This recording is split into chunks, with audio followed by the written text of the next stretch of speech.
Isang mapagpalang araw sa inyong lahat, mga kapuso at kapanalig sa bawat kwento. May mga tinig sa paligid natin na madalas hindi natin pinapansin. Mga bulong ng hangin, mga hikbi sa gabi, mga tunog na nalulunod sa ingay ng isang abalang syudad. Paano kung ang pinakamaliit na tunog, ang pinakaordinaryong huni, ang siyang magiging susi sa isang katotohanang babago sa lahat? Halina't pakinggan natin ang kwento ni Luntian, ang tunog ng bakal na iskoba sa balat ng sapatos, ang amoy ng wax na humahalo sa alikabok ng Distrito Silangan. Ito ang mundong ginagalawan ni Luntian Salcedo. Mula sa kanyang kinauupuan sa isang maliit at lumang bangkito, mas mababa siya sa lahat. Nakikita niya ang syudad sa lebel ng mga nagmamadaling paa, ng mga pantalong may perpektong lupi, at ng mga sapatos na nagkikintaban, mga sapatos na saglit lang hihinto sa harap niya bago muling humakbang patungo sa mga toring salamin na tila ba walang lugar para sa mga katulad niya. 18 taong gulang si Luan, pero ang mga mata niya ay may lalim ng isang matandang kaluluwa. Para sa iba, isa lang siyang batang tagapunas ng sapatos. Ngunit ang hindi nila alam, sa gitna ng kanyang pananahimik, mayroon siyang pambihirang kakayahan. Para sa lahat, ang syudad ay isang malaking ingay. Pero para kay Luan, ito ay isang simponya. Naririnig niya ang lahat, hindi lang ang busina ng mga sasakyan o ang sigawan ng mga tao. Naririnig niya ang mga detalyeng walang sino man ang nakakapansin. Ang bahagyang pag-uga ng elevator sa loob ng bangko kislap, ang hindi pantay na ikot ng bentilador ng aircon sa ika-15 palapag, ang kalanting ng mga barya sa bulsa ng isang gwardiya na ninenerbiyos. Natutunan niyang mabuhay sa pamamagitan ng pakikinig. Sa mundong ayaw makinig sa kanya, ang mga tunog ang naging kanlungan niya. Tanghaling tapat, nakakapasong ang sikat ng araw. Isang mamahaling sasakyan ang huminto sa tapat ng bangko kislap. Bumukas ang pinto at unang lumabas ang isang pares ng itim na stiletto. Kasunod nito ang isang babaeng tila pagmamay-ari ang buong kalsada. Hindi niya kailangang malaman ang pangalan nito. Sa tindig pa lang, sa paraan kung paano tila nagbibigay daan ang hangin sa kanyang paglakad, alam ni Luan na isa itong reyna. Ang reyna ng turing bakal at salamin na iyon. Siya si Dayang Hiraya, ang pinuno ng seguridad. Bagamat para kay Luan, isa lang siyang imahe ng kapangyarihan na hindi niya kailanman maaabot. Nagpatuloy si Luan sa kanyang trabaho. Pinakikintab ang isang pares ng sapatos na katad nang bigla siyang natigilan. May narinig siya. Isang maliit, halos hindi mapansing click mula sa bakal na pinto ng bangko. Isang tunog elektroniko. Alam niya ang tamang tiyempo ng pag-lock ng pinto na yon. Naririnig niya yon araw-araw. Pero ang isang ito, sumablay. Naantala ng wala pang kalahating segundo. Ipinilig ni Luan ang kanyang ulo. Baka guni-guni lang. Pagod lang siguro sa init ng araw. Pinagpatuloy niya ang pag-iskuba. Ngunit pagkaraan ng ilang minuto, narinig niya itong muli. Click! Mas malinaw. Mas tiyak. Muli, wala sa tiyempo. Iniangat ni Luan ang kanyang tingin. Sakto sa paglabas ng isang lalaking nakasuot ng simpleng uniforme ng IT mula sa bangko. Si Hanan Dalisay, isang pamilyar na mukha sa gusali. Ngunit sa pagkakataong ito, may kakaiba. Isang ngiti ang gumuhit sa mga labi ni Hanan, isang ngiting hindi nababagay sa simpleng uniforme at sa init ng katanghalian. Isang nangiting tila may itinatagong malaking sikreto. Sa loob ng malamig at tahimik na security command center ng Bangko Kislap, ang mundo ni Dayang Hiraya ay perpekto. Bawat galaw sa daan-daang monitor ay sumusunod sa kanyang kagustuhan. Bawat linya ng code sa kanyang sistema ay patunay ng kanyang katalinuhan. Ang ingay at gulo ng Distrito Silangan ay nasa labas lang, isang tanawing pinapanood niya mula sa kanyang toring bakal. Pero hindi siya kailanman nagiging bahagi nito. Ma'am Hiraya, sabi ng isang batang technical officer, si Roldan. habang nakaturo sa isang maliit na graph sa kanyang screen. May nadetect lang po akong minor signal interference sa main locking system kanina. Paulit-ulit po. Baka gusto niyong i-check? Tiningnan ni Dayang ang screen nang hindi man lang lumilingon. Isang maliit na spike sa isang perpektong linya. Para sa kanya, isa lang itong langaw sa isang malinis na bintana.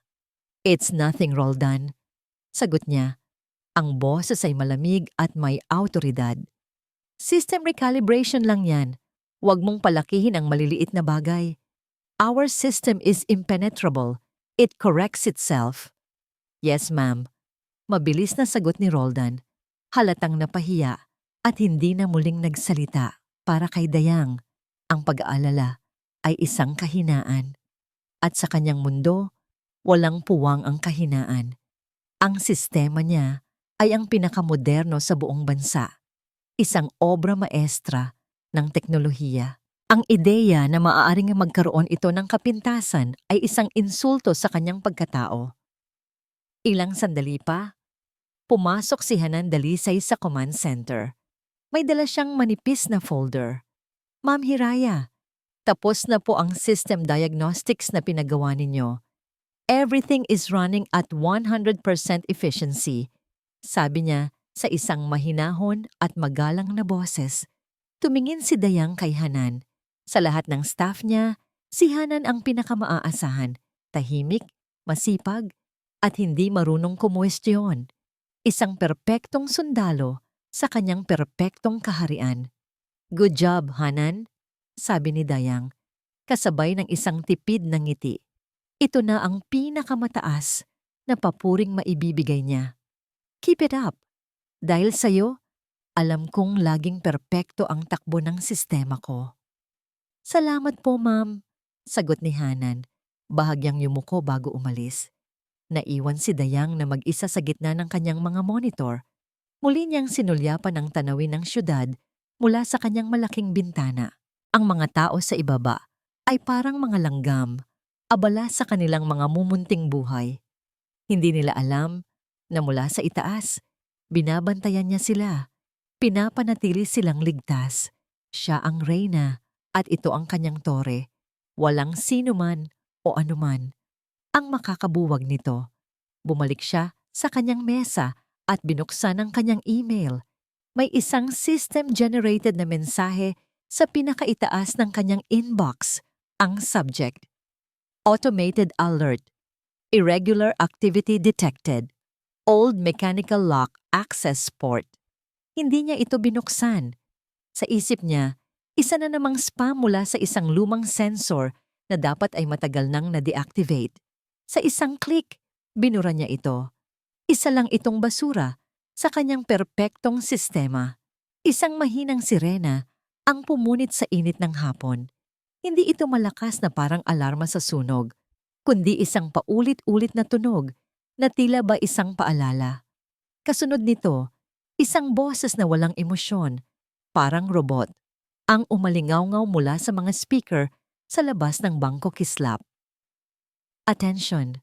We are commencing a scheduled system maintenance. For your safety, the premises will be temporarily inaccessible. Thank you for your cooperation." Bago pa man maintindihan ng mga tao ang anunsyo, isang malakas na tunog ng bakal ang nagsimulang marinig. Dahan-dahan, ang mga dambuhalang steel roll-down doors ng bangko ay nagsimulang bumaba. Isinasara ang bawat entrada at bintana. Nagsimula ang kalituhan. May mga taong sumubok humabol palabas, ngunit huli na ang lahat. Sa loob ng ilang segundo, ang Bangko Kislap ay naging isang selyadong kahon na bakal. Mula sa kanyang kinauupuan, kitang-kita ni Luan ang mga naguguluhang mukha sa likod ng makapal na salamin bago ito tuluyang matakpan. May isang babaeng pumapalakpak sa pinto. May isang lalaking sinusubukang tumawag sa kanyang telepono, ngunit halatang walang signal. Sa labas, ang mga gwardiya mismo ay tila nagulat. Sinusubukang makipag-ugnayan sa kanilang mga radyo. Pero si Luan, hindi sa mga tao nakatuon ang pansin niya. Sa gwardiyang pinakamalapit sa kanya, Nakadikit ang tainga ni Luan sa tunog na nagmumula sa radyo nito. Hindi ito ordinaryong static. Oo, maingay.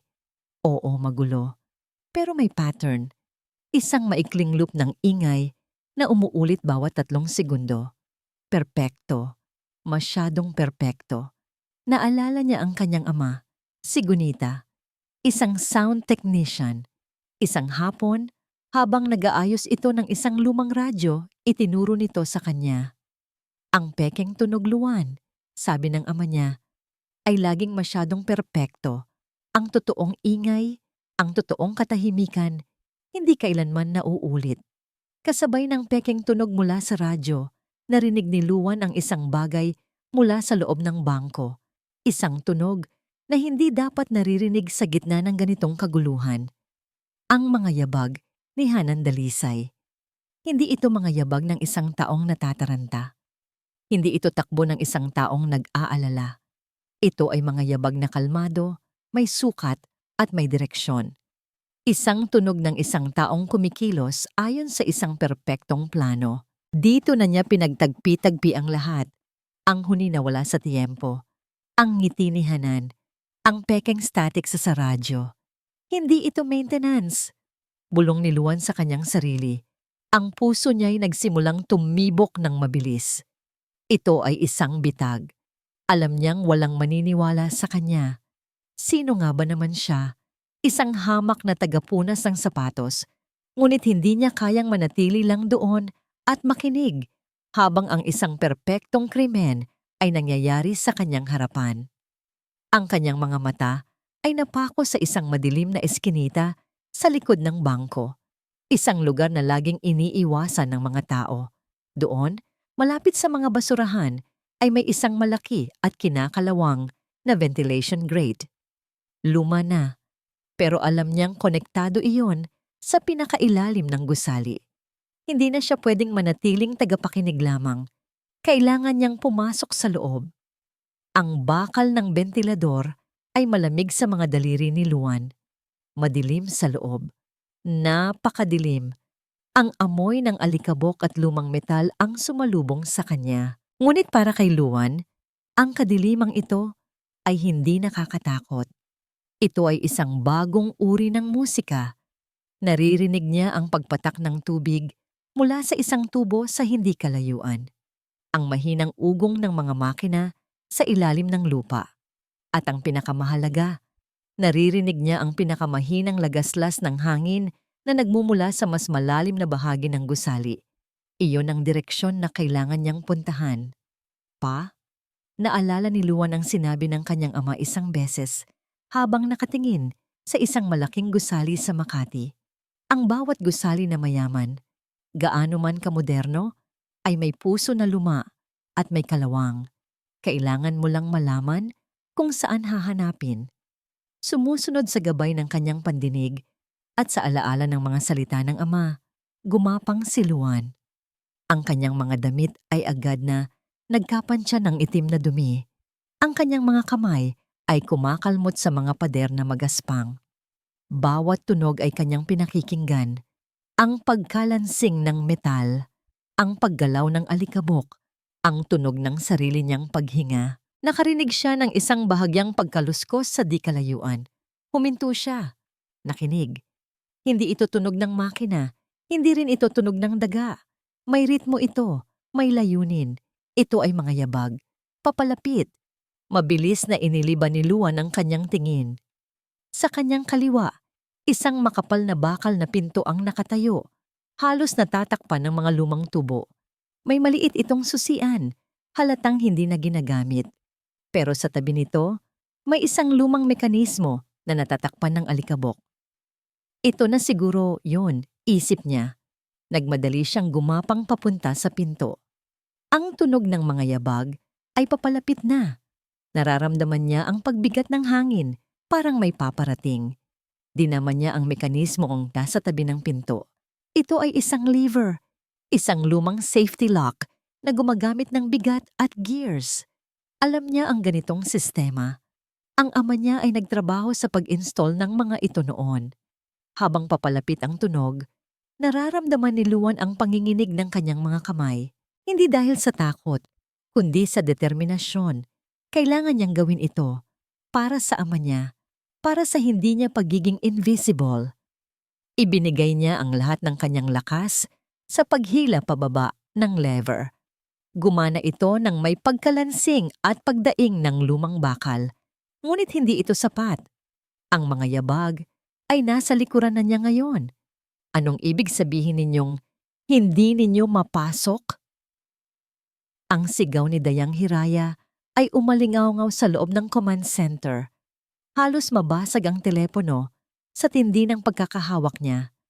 Sa kabilang linya, ang kanyang pinakamagagaling na technical team sa headquarters ay parang mga basang sisiw.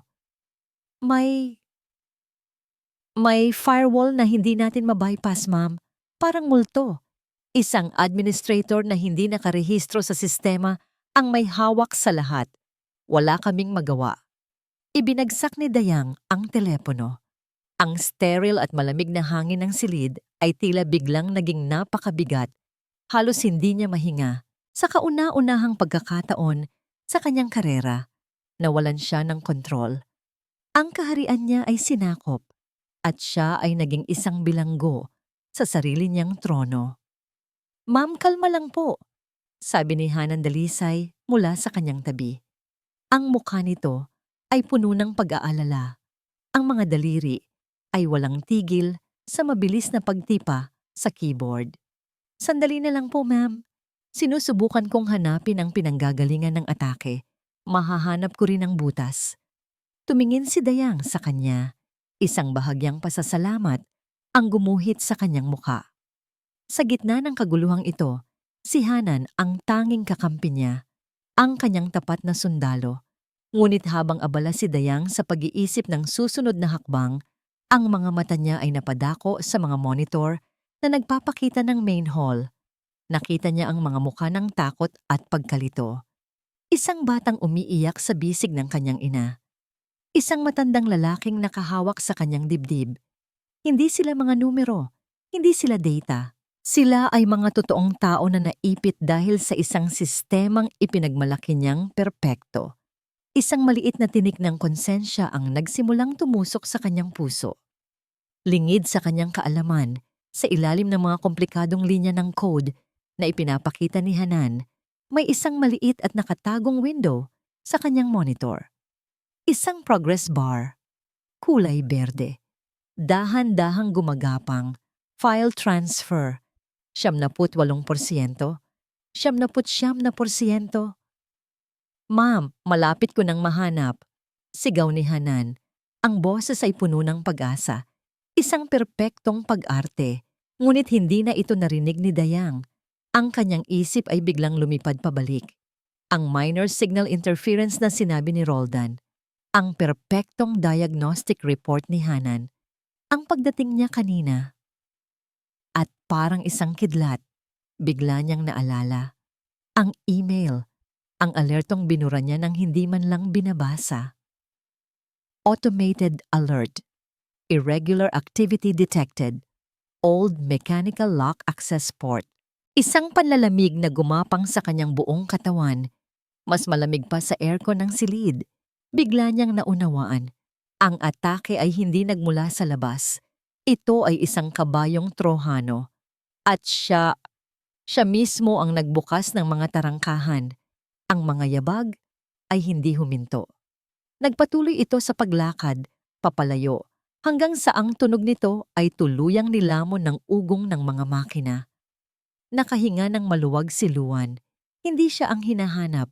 Muli niyang hinarap ang pinto. Ngayon, wala nang nagmamadali. Pinasok niya ang silid. Sinalubong siya ng amoy ng langis at kalawang. Sa gitna ng kwarto, sa ilalim ng isang bumbilyang bahagyang umiilaw, ay naroon ang isang malaking control panel. Walang screen, walang kumukutitap na ilaw. Puro bakal, gears, at isang malaking lever na kulay pula. Hindi na nag-isip si Luan. Hinawakan niya ang kalawang na lever gamit ang dalawang kamay. Malamig. Magaspang. Ibinuhos niya ang lahat ng kanyang lakas, ang bigat ng kanyang katawan, Ang bigat ng kanyang mga pangarap. Sa una, ayaw nitong gumalaw. Ngunit sa pagpilit niya, isang maliit na creak ang narinig niya. Sinigi pa niya. Umatras ang mga gears na tila nagising mula sa dekadang pagkakatulog. At sa isang huling, malakas na hila.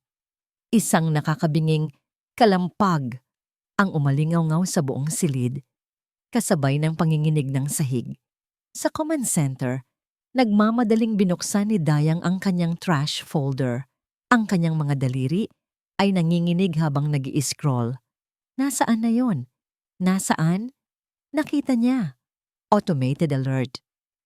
Sa sandaling nag-click siya para buksan ito, nangyari ang isang bagay na hindi niya kailanman inakala. Ang lahat ng 20 monitor sa kanyang harapan ay sabay-sabay na namatay. Patay. Isang nakakabinging katahimikan ang pumalit sa ugong ng teknolohiya. Ang tanging ilaw na natira ay ang pula at paulit-ulit na flash ng emergency lights. Ang perpektong kaharian ni Dayang Hiraya ay bumagsak sa kadiliman. Napatingin siya kay Hanan. Nakatayo ito na parang isang estatwa. Ang mga mata ay nanlalaki habang nakatitig sa kanyang itim na screen. Sa isang sulok ng monitor, bago ito tuluyang mamatay, kitang-kita pa rin ang bakas ng huling imahe. File transfer. 79%.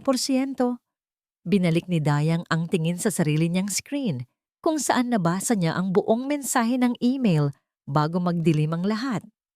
Warning: security breach, vulnerability detected at old mechanical lock system. Immediate manual override is possible. This system bypasses all electronic security protocols. Doon, sa gitna ng pula at itim, sa gitna ng katahimikan, naunawaan ni Dayang ang lahat. Ang huni na wala sa tiempo, na narinig ng batang tagapunas ng sapatos. Ang minor interference na binaliwala niya. Ang pagiging abala ni Hanan sa lumang sistema. Hindi si Hanan ang tumalo sa sistema niya. Ang sarili niya. Ang kanyang pagmamataas. Ang kanyang pagbingi-bingihan sa mga babalang hindi niya gustong marinig. Siya ang nagbigay ng kalawang na susi sa magnanakaw. Kasabay ng masakit na katotohanan iyon, isang tunog mula sa labas ang bumasag sa katahimikan ng bangko. Ang sirena ng mga pulis. Papalapit. Ang katahimikan ay binasag ng isang marahas na puwersa. Bumukas ang mga pinto. Ang mga pulis na armado ng matataas na kalibre ng baril ay pumasok na parang isang malaking alon. Ang kanilang mga sigaw ay umalingaw-ngaw sa matataas na pader ng bangko. Mula sa kanyang kinatatayuan, pinanood ni Dayang Hiraya ang lahat na parang isang palabas na hindi niya maintindihan. Nakita niya kung paano pinalibutan si Hanan. Ngunit walang paglaban, walang pagtakbo. Itinaas lang ni Hanan ang kanyang mga kamay, isang kalmadong pagsuko. Habang pinupusasan, ang mga mata ni Hanan ay dumaan sa mga pulis, sa mga empleyado, at tumigil ito ng sandaling-sandali sa kanya. Walang galit sa mga matang yon. Walang takot. Ang nakita ni Dayang ay isang bagay na mas masakit pa. Isang pinaghalong awa at pangungutya. Isang tingin na nagsasabing, hindi ako ang tumalo sa'yo, ikaw ang tumalo sa sarili mo. Pagkatapos ay kinuha na siya at nawala na sa gitna ng kaguluhan. Clear na ang command center, sigaw ng isang opisyal. Kasunod nito, ang mga direktor ng bangko, mga mukha ay puno ng pag-aalala, ay pumasok sa silid. Anong nangyari, Hiraya? Tanong ng presidente. Si Ginoong. Velasco, ang boses ay matigas. Ngunit bago pa man makasagot si Dayang, isang boses ang narinig mula sa radyo ng isang gwardiya. Sir, may nakita po kaming bata dito sa basement. Sa lumang mechanical control room. Madumi po pero okay naman siya. Lahat ay napatingin sa gwardiya. Makalipas ang ilang minuto, dinala sa kanilang harapan ang bata. Si Luntian Salcedo. Nakatayo siya sa gitna ng mamahaling sahig. Ang kanyang damit ay puno ng grasa at alikabok. Ang kanyang mukha ay may bahid ng dumi. Ngunit ang kanyang mga mata ay kalmado. Nakatingin siya sa mga makapangyarihang tao sa kanyang harapan, hindi nagsasalita. Siya? Siya ang hindi makapaniwalang bulong ni Ginoo, Velasco. Isang investigador ang lumapit at kinausap ang bata. Ngunit si Luan ay nanatiling tahimik, tumuturo lang sa lever na hinila niya at sa sistemang kanyang isinara. Nakatayo si Dayang sa isang sulok. Hindi na siya ang reyna, siya ay isang anino, isang multo sa sarili niyang kaharian. Pinapanood niya ang eksena na parang isang masamang panaginip. Ang batang tagapunas ng sapatos na araw-araw niyang hindi pinapansin. Ang batang kumakatawan sa lahat ng bagay na itinuturing niyang mababa at hindi mahalaga.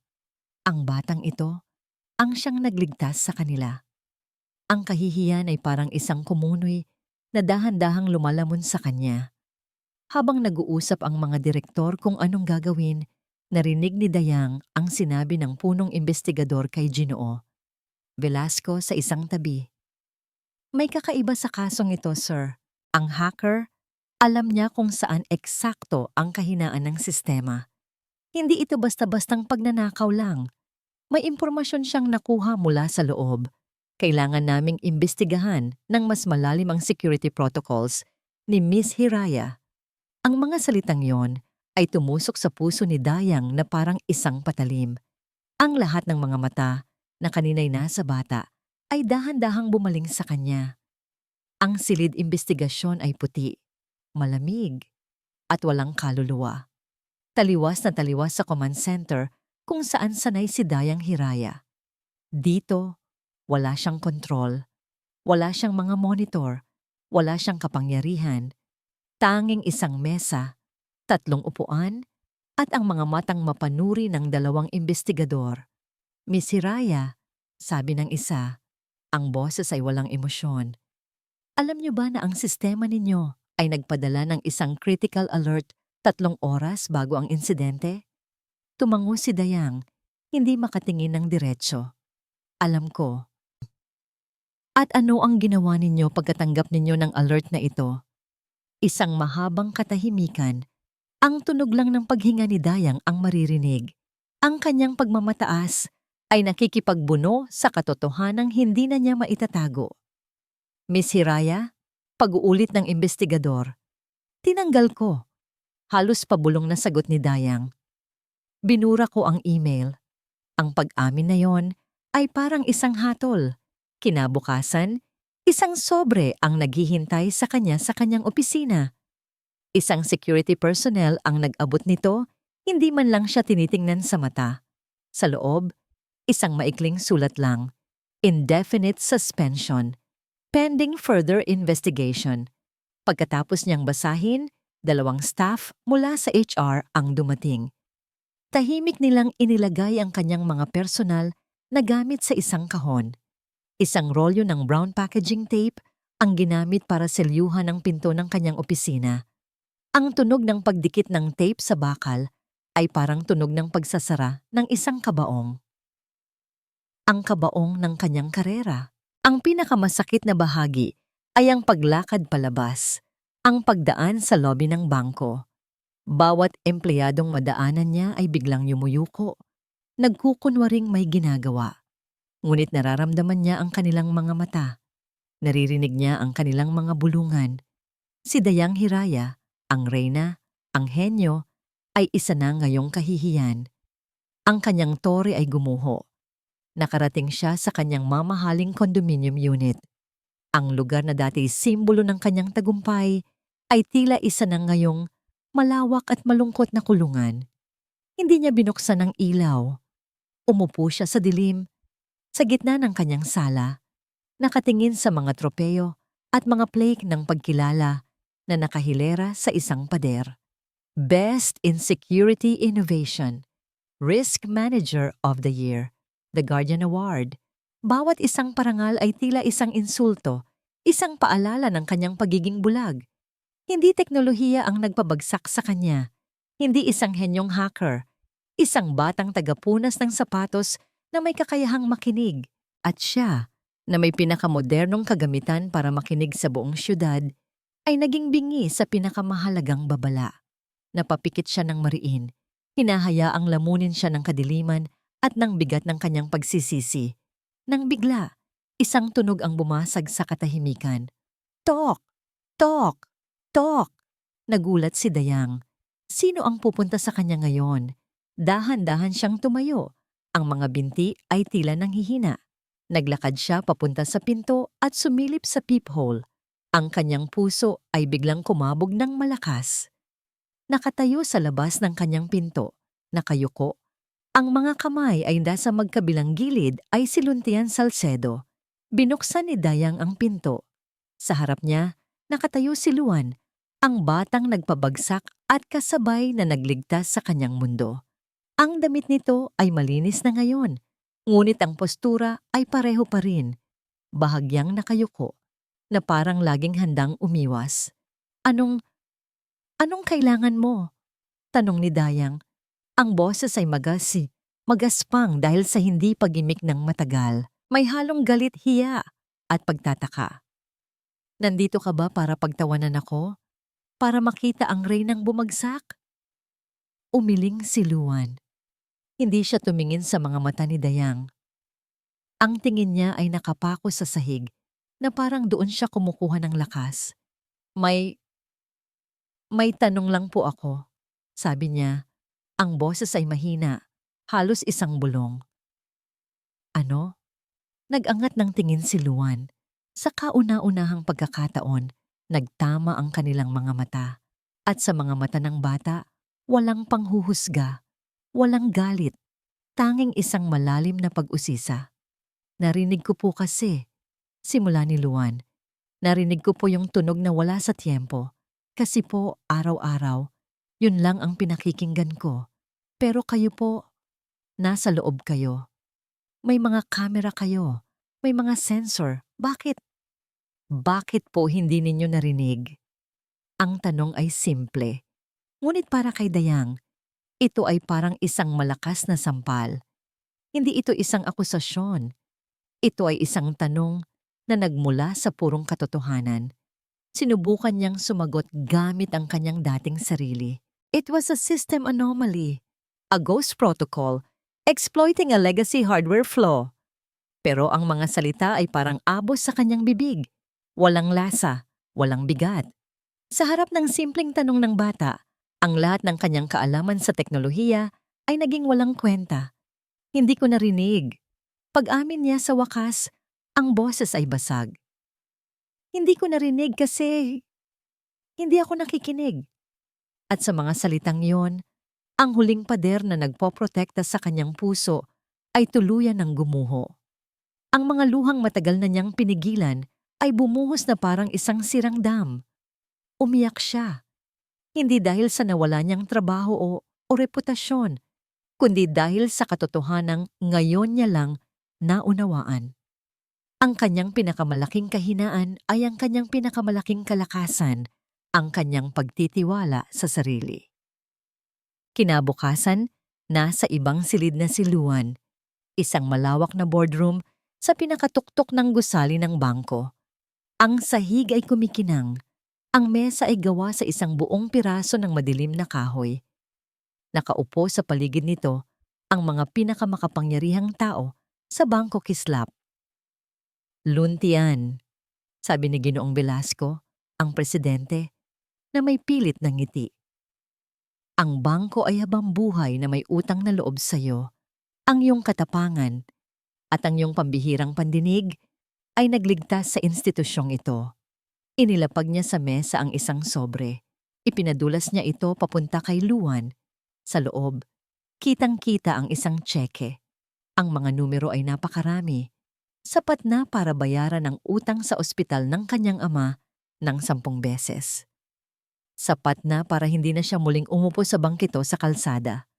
Ito na, ang sagot sa lahat ng kanyang problema. Tinitigan ni Luan ang tseke. Ang papel na yon ang pangarap niya. Pero habang nakatingin siya dito, naalala niya ang mga luha ni Dayang. Naalala niya ang mga mukha ng mga taong natrap sa bangko. Naalala niya ang libu-libong tunog ng syudad na walang nakikinig.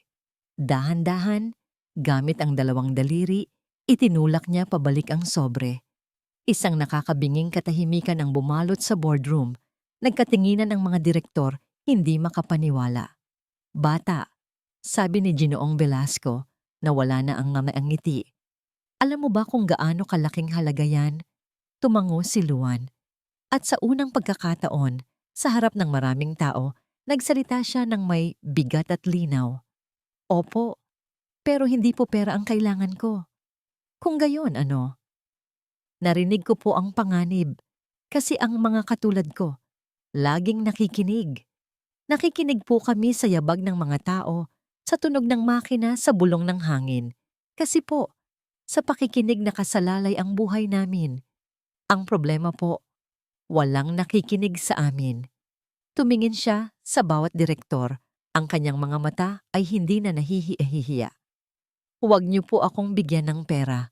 Bigyan niyo po ng boses ang mga katulad ko. Magtayo kayo ng isang lugar. Isang lugar kung saan pwedeng pakinggan ang mga katulad namin. Ang katahimikan ay mas lalong lumalim. Ang mga makapangyarihang lalaki ay natulala sa isang ideyang napakasimple ngunit napakalalim. Pagkatapos ng tila isang walang hanggang sandali, si Ginoong Velasco ay sumandal sa kanyang upuan. Tinitigan niya si Luan ng matagal na parang sinusuri ang kaluluwa nito. Pagkatapos, tumango siya ng dahan-dahan. Saan mo gustong itayo yan? Ilang araw nang hindi lumalabas ng kanyang kondominium si Dayang Hiraya.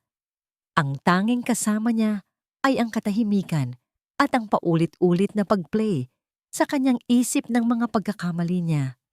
Isang gabi, habang nakaupo sa dilim, ang boses mula sa telebisyon ang pumukaw sa kanya. Isang pambihirang anunsyo ang ginawa ng Bangko Kislap kaninang umaga. Bilang bahagi ng kanilang bagong Corporate Social Responsibility Program, popondohan nila ang pagtatayo ng isang community center na tinatawag na Kanlungan ng Mga Tinig. Napabangon si Dayang, ang pangalan. Kanlungan ng Mga Tinig. Naramdaman niya ang isang kuryente sa kanyang puso. Ayon sa bangko, ang proyekto ay inspirasyon mula sa kahilingan ng batang kinilalang bayani sa nagdaang insidente, si Luntian Salcedo. Ang sentro ay magiging isang ligtas na espasyo para sa mga ordinaryong mamamayan, lalo na ang mga marhinalisado, upang maipahayag ang kanilang mga naoobserbahan, naririnig at nararamdaman tungkol sa komunidad. Pinatay ni Dayang ang TV. Ang katahimikan ay bumalik. Ngunit hindi na ito kasing bigat ng dati. May kung anong nabuhay sa loob niya. Isang ideya, isang bagay na halos nakalimutan na niya. Pag-asa. Kinabukasan, sa unang pagkakataon, sa loob ng isang linggo, binuksan ni Dayang ang kanyang aparador. Nilagpasan niya ang kanyang mga mamahaling blusa at itim na power suit. Ang pinili niya ay isang simpleng puting t-shirt at isang kupas na pantalong maong. Tumingin siya sa salamin. Hindi na siya ang reyna. Isa na lang siyang ordinaryong tao. At sa kauna-unahang pagkakataon, naramdaman niyang okay lang iyon. Nagpunta siya sa lokasyon ng proyekto, isang luma at abandonadong bodega sa isang bahagi ng syudad na malayo sa kislap ng Distrito Silangan. Maalikabok, magulo, ngunit may buhay. May mga trabahador na nag-aalis ng mga lumang basura, mga inhinyerong nagsusukat, at sa gitna ng lahat, nakatayo si Luan. Hindi siya naguutos, hindi siya nakikialam. Nakatayo lang siya sa gitna ng walang laman na bodega, nakapikit, na para bang pinakikinggan ang mga pader, ang hangin, ang mga multo ng nakaraan. Dahan-dahang lumapit si Dayang. Ang bawat hakbang niya sa magaspang na sahig ay tila isang pag-amin sa kanyang mga kasalanan. Huminto siya ilang talampakan mula sa likuran ng bata. Hindi niya alam kung ano ang sasabihin. Si Luan ang unang lumingon, na para bang narinig niya ang pag-aalangan sa puso ni Dayang. Walang nagsalita sa simula. Tanging ang ingay ng pagtatayo sa paligid nila. Nandito ako. Panimula ni Dayang, ang boses ay nanginginig ng bahagya. Nag-resign na ako sa bangko. Tumangulang si Luan naghihintay. Hindi ako marunong magtayo ng gusali. Pagpapatuloy ni Dayang, tinitingnan ang sarili niyang mga kamay na dati sanay lang sa keyboard. Pero marunong akong makinig sa sistema. Siguro, kaya kong matutong makinig sa mga tao. Isang mahabang katahimikan ang namagitan sa kanila. Tinitigan siya ni Luan. Ang mga mata ay malalim at puno ng pag-unawa. Pagkatapos, walang salitang lumapit si Luan sa isang mesa na puno ng mga gamit. Kumuha siya ng isang dilaw na hard hat. Bumalik siya kay Dayang at iniabot ito. Nag-alinlangan si Dayang, ngunit tinanggap niya ito. Isinuot niya ang hard hat. Maluwag, hindi bagay. Ngunit habang suot niya ito, naramdaman niya ang isang bigat na nawala sa kanyang mga balikat. Ito ang simula. Sa loob ng isang maliit at malamig na selda, nakaupo si Hanan Dalisay sa gilid ng kanyang kama. Mas payat na siya ngayon. Ang dating talino sa kanyang mga mata ay napalitan ng isang blangkong pagtitig. Isang gwardiya ang lumapit at may iniabot sa rehas. May sulat ka. Nagtaka si Hanan. Sino ang susulat sa kanya? Kinuha niya ang sobre. Simple lang, walang pangalan ng kumpanya. Binuksan niya ito. Sa loob, isang maliit na papel lang na may maikling sulat kamay. Hindi ko alam ang kwento mo. Hindi ko alam ang dahilan mo. Pero sana, kapag dumating ang panahon, may makikinig din sa'yo. Sa ilalim, isang pangalan lang ang nakasulat. Mula kay Luntian walang engrandeng selebrasyon, walang media. Isang simpleng pulang ribon lang ang nakatali sa bagong pinturang pinto ng kanlungan ng mga tinig. Si Ginoong Velasco, ang presidente ng bangko, ang gumupit nito. Ngunit ang totoong seremonya ay hindi ang pagputol ng ribon, ito ay ang pagbukas ng pinto. At sa pagbukas nito, pumasok ang mga tunog na hindi kailanman maririnig sa loob ng isang boardroom. Pumasok ang mga bata ng kalye, ang kanilang mga paa ay maalikabok, ngunit ang kanilang mga mata ay puno ng kuryosidad. Pumasok ang mga tindero-tindera, dala-dala ang amoy ng kanilang mga paninda. Pumasok ang mga nanay, ang mga lola, ang mga construction worker, ang mga taong madalas ay anino lang sa gilid ng mga naglalakihang gusali. Nakatayo si Luan sa isang sulok, pinapanood ang lahat. Ang lugar ay magulo, maingay. Pero ito ang pinakamagandang musikang narinig niya sa buong buhay niya. Sa isang mesa, isang babaeng nakasuot ng simpleng puting t-shirt ang matiyagang nakikinig. Si Dayang, malayong malayo sa reyna ng Toreng Bakal. Ang kanyang buhok ay nakatali lang ng simple. Sa kanyang kamay, hindi isang high-tech na tablet, kundi isang simpleng ballpen at isang notebook. Doon po sa kanto ng Mabini at Del Pilar, sabi ng isang matandang lalaking nagtitinda ng fishball. Yung takip po ng manhole, maluwag. Tuwing may dumadaan na sasakyan, tumitilamsik po yung maruming tubig sa kariton ko. Araw-araw po. Isinusulat ni Dayang ang lahat. Bawat detalye. Tumango siya. Salamat po, Mang Cardo. Ilalagay po natin yan sa report. Sa kabilang banda, isang batang lalaki, si Totoy, na halos kasing edad ni Luan noong nagsisimula pa lang siyang magpunas ng sapatos, ang kinakausap ng isang volunteer. Kuya, doon po sa may poste malapit sa eskwelahan, sabi ng bata. May nakalawit po na kable ng kuryente. Minsan po, pag malakas ang hangin, nag-i-spark. Hindi ito chismis, hindi ito reklamo. Ito ay datos. Ang datos ng mga taong nakikita ang syudad mula sa ibaba. Ang datos na hindi kayang kunin ng kahit anong CCTV camera. Napansin ni Luan na nilapitan ni Dayang ang isang matandang babae na nakaupo mag-isa sa isang sulok. Naupo si Dayang sa sahig, sa paanan ng matanda, para magpantay ang kanilang mga mata. Ano po ang kwento ninyo, inay? Mahinang tanong ni Dayang. Hinawakan ng matanda ang kamay ni Dayang. Ang apo ko? Simula ng matanda. Ang boses ay basag at nagsimula siyang magkwento. Pinanood ni Luan ang eksena. Ang dating reyna, ngayon ay isang tagapakinig. Ang batang kalye, ngayon ay isang mahalagang source ng impormasyon. Ang mga bulong ng syudad, ngayon ay may boses na. Naramdaman ni Luan ang isang bigat na dahan-dahang nawawala sa kanyang mga balikat. Hindi na siya nag-iisa sa pakikinig. Bigla, bumukas ng malakas ang pinto. Isang lalaking nakasuot ng barong mula sa City Hall ang pumasok. Humihingal. Nasaan yung report? Yung report galing sa sentro ninyo. Sigaw niya. Lumapit ang isang volunteer at iniabot ang isang folder. Mabilis itong binuklat ng lalaki. Ito, yung tungkol sa nakalawit na kable. Sabi niya, tumingin sa paligid. Tumawag ang team namin sa Meralco Base sa report ninyo kaninang umaga lang. Kaaalis lang nila, 1 oras ang nakalipas. Bakit po? Tanong ni Dayang. Isang truck ang bumangga sa poste, 10 minuto lang ang nakalipas. Sabi ng lalaki, ang boses ay nanginginig. Kung hindi naputol ang kuryente sa kable na yon, 2 dosenang bata ang naglalaro doon kanina.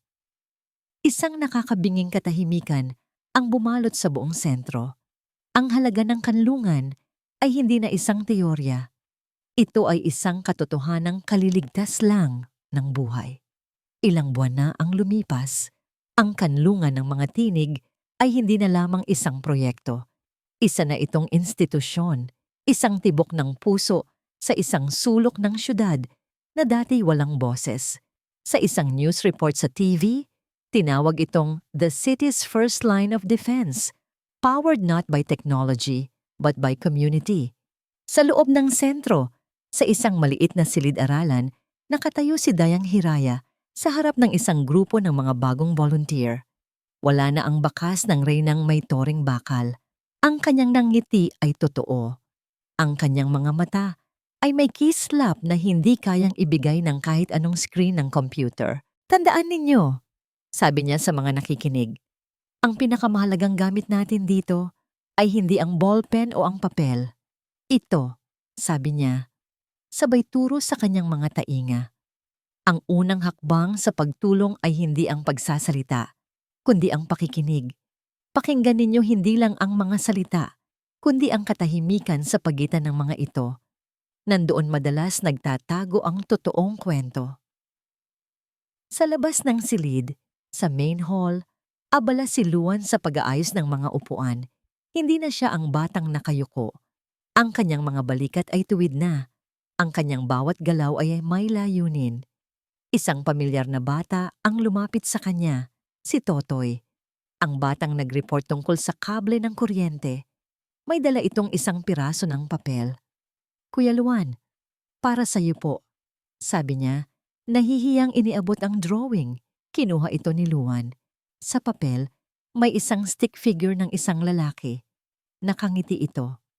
At ang pinakakapansin-pansin sa lahat, ang kanyang mga tainga ay iginuhit na napakalaki, mas malaki pa sa kanyang ulo. Isang ngiti ang gumuhit sa mga labi ni Luan. Dahan-dahan niyang hinaplos ang drawing. Hindi na siya invisible. Nakikita na siya ng mga tao. At nakikita nila ang kanyang tunay na halaga. Gabi na. Ang sentro ay nagsara na. Ang mga ilaw ay patay na, maliban sa isang maliit na opisina sa dulo ng pasilyo. Ang opisina ni Luan. Nakaupo siya sa kanyang upuan, nakaharap sa bintana kung saan tanaw ang mga ilaw ng syudad. Ang parehong syudad na dati tinitingnan niya mula sa ibaba. Ipinikit niya ang kanyang mga mata. Nakinig siya. Ngunit ngayon, iba na ang kanyang naririnig. Hindi na ang ugong ng aircon, hindi na ang sablay na click ng mga kandado.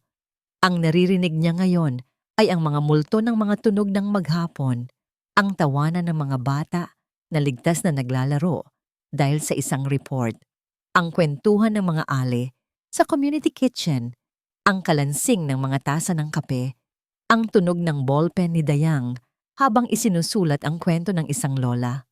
Ang naririnig niya ay hindi na ingay ng mga makina. Ang naririnig niya ay ang tibok ng isang komunidad, ang tunog ng pagbabago, ang musika ng pag-asa.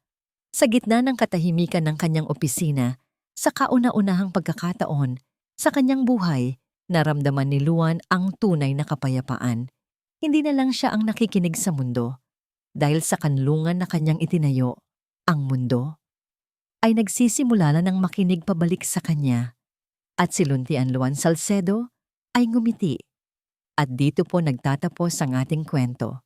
Isang paalala na ang tunay na kapangyarihan ay hindi laging nakikita o nasusukat. Minsan, ito ay nasa kakayahang huminto, tumahimik, at pakinggan ang mga tinig na madalas nating binabaliwala. Ang bawat isa sa atin ay may kwento, at ang bawat kwento ay mahalaga. Maraming salamat po sa inyong walang sawang pagsubaybay at pakikinig.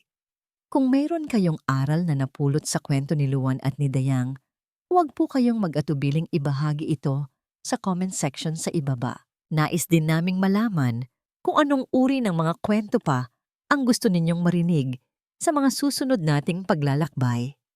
Hindi dito nagtatapos ang ating paglalakbay. Marami pa pong kwentong kasing ganda at mas puno ng aral dito sa aming channel. Kung nagustuhan nyo ang kwentong ito, i-like, i-share sa pamilya at mga kaibigan, at mag-subscribe na rin para lagi kayong updated sa mga susunod pa naming kwento. I-click nyo ang notification bell para kayo ang unang makarinig kapag may bago kaming upload. Pagpalain po kayo ng Panginoon, kayo at ang inyong buong pamilya. Hanggang sa muli. Daniel.